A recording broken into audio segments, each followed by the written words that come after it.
Vicky express में आपका स्वागत है। आज की कहानी है जंगल की रहस्यमयी घटना। जंगल के बीचों बीच एक छोटा सा गांव था जो चारों ओर से हरे भरे पेड़ों से घिरा हुआ था। इस गांव का नाम था सुकूनपुर। गांव के लोग बेहद शांत और मिलनसार थे, लेकिन एक दिन गांव में एक अजीब घटना घटी जिसने सबको चौंका दिया। गांव के पास ही एक घना जंगल था जिसमें तरह तरह के जानवर रहते थे। गांव के लोग अक्सर वहां शिकार करने जाते थे, लेकिन एक दिन गांव के मुखिया रामू काका ने जंगल में एक अजीब आवाज सुनी। वे डर गए और तुरंत गांव वापस आ गए। उन्होंने गांव वालों को बताया कि उन्होंने जंगल में एक भयानक चीख सुनी है। गांव के लोग पहले तो हंसे, लेकिन जब कुछ और लोगों ने भी वही आवाज सुनी तो सब चिंतित हो गए। गांव में चर्चा होने लगी कि जंगल में कोई रहस्यमयी शक्ति है। कुछ लोगों ने इसे भूत प्रेत का नाम दिया, तो कुछ ने इसे कोई बड़ी जंगली जानवर बताया। रामू काका ने गांव वासियों को समझाया कि हमें डरना नहीं चाहिए और इस रहस्य का पता लगाना चाहिए। उन्होंने कुछ युवाओं को साथ लेकर जंगल में जाने का फैसला किया। वे सब अपने अपने हथियार लेकर जंगल की ओर चल पड़े। जंगल में घुसते ही उन्होंने वही भयानक आवाज फिर से सुनी। सभी डर के मारे रुक गए, लेकिन रामू काका ने हिम्मत नहीं हारी। वे धीरे धीरे आवाज की ओर बढ़ने लगे।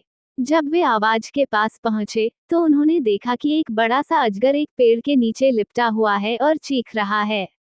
रामू काका ने ध्यान से देखा और समझा कि अजगर के पेट में कुछ अटका हुआ है, जिसकी वजह से वह चीख रहा है। रामू काका ने गांव के युवाओं को इशारा किया और सबने मिलकर अजगर को शांत किया। उन्होंने देखा कि अजगर के पेट में एक छोटा हिरण फंसा हुआ है। उन्होंने बड़ी सावधानी से अजगर के पेट से हिरण को बाहर निकाला। अजगर ने राहत की सांस ली और जंगल में वापस चला गया। गांव के लोग इस घटना से बहुत खुश हुए और रामू काका की बहादुरी की तारीफ की। इस घटना के बाद गांव में फिर कभी ऐसी अजीब आवाज नहीं सुनी गई। गांव के लोग इस घटना से सीख गए कि किसी भी समस्या का समाधान डर से नहीं, बल्कि हिम्मत और समझदारी से किया जा सकता है। इस घटना ने गांव वालों के दिलों में एक नई उमंग और विश्वास जगाया। उन्होंने समझा कि किसी भी रहस्यमयी घटना का सामना करने के लिए एकता और धैर्य की जरूरत होती है। रामू काका की बहादुरी और युवाओं की मदद से गांव में शांति लौट आई। इस घटना के बाद गांव के लोग और भी ज्यादा एकजुट हो गए। उन्होंने जंगल में जाने से पहले एक टीम बनाने का नियम बना लिया ताकि कोई भी ऐसी घटना फिर से न हो सके। गांव के बच्चों ने भी इस घटना से बहुत कुछ सीखा। वे अब समझ गए थे कि डरकर भागने से समस्या हल नहीं होती, बल्कि मिलजुल कर और समझदारी से काम करने से हर मुश्किल का हल निकल सकता है। कुछ महीनों बाद गांव में एक और घटना घटी। एक दिन गांव के किनारे पर कुछ अजनबी लोग आए।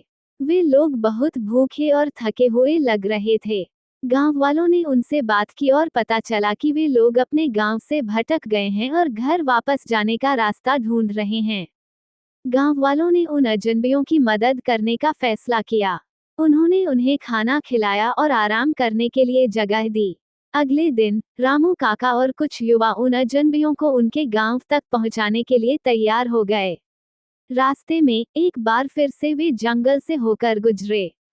इस बार भी जंगल में वही अजीब आवाज सुनाई दी, लेकिन इस बार रामू काका और उनके साथी डरने के बजाय सतर्क हो गए। उन्होंने ध्यान से सुना और समझा कि यह आवाज कहीं और से आ रही है। वे आवाज की दिशा में बढ़े और देखा कि एक पेड़ पर एक पक्षी का घोंसला है और उसमें फंसा हुआ एक छोटा चिड़िया चीख रहा है। रामू काका और उनके साथियों ने मिलकर उस चिड़िया को घोंसले से बाहर निकाला और उसे आजाद किया।